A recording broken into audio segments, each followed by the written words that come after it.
want the hand to be a hinge, right?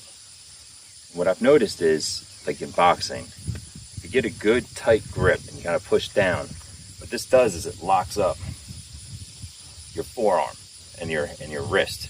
That way, when you punch, there's not a whole lot of wobble, wiggle, none of that, so you don't break your wrist when you're punching somebody, you know.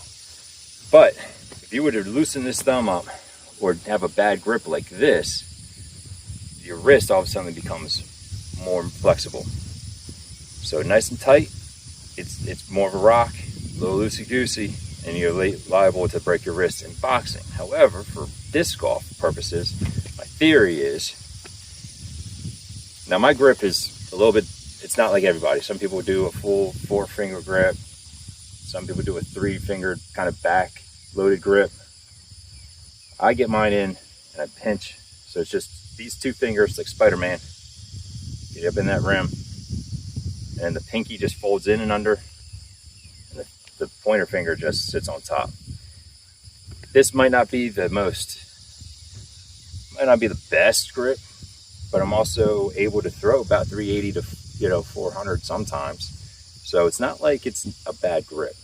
But now with the thumb, if you have an issue keeping your nose down, the rule of thumb seems to be to put it here and kind of help support the wrist and all that. Well, that'll give you the nose angle. But if you don't really have an issue with the nose angle, my theory is open up the wrist. Because if I'm here and I'm doing this, I can feel the tightness. Now, if I just open my thumb up, look at that difference. And that might be something to think about for the spin.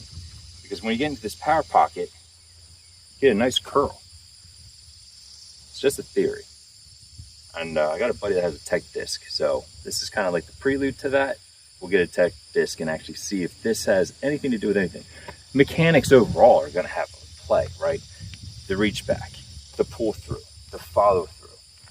But if I can get this wrist a little bit more engaged, I think that would help with the spin rate of the disc. Now, does that equal distance? I think it does, right? Might mean more of a true flight for a disc that you do have. This is just an A5 that's really stable, but we'll see. We'll come back to it. We'll revisit it. But all day today, I played it with it like this. It felt pretty good.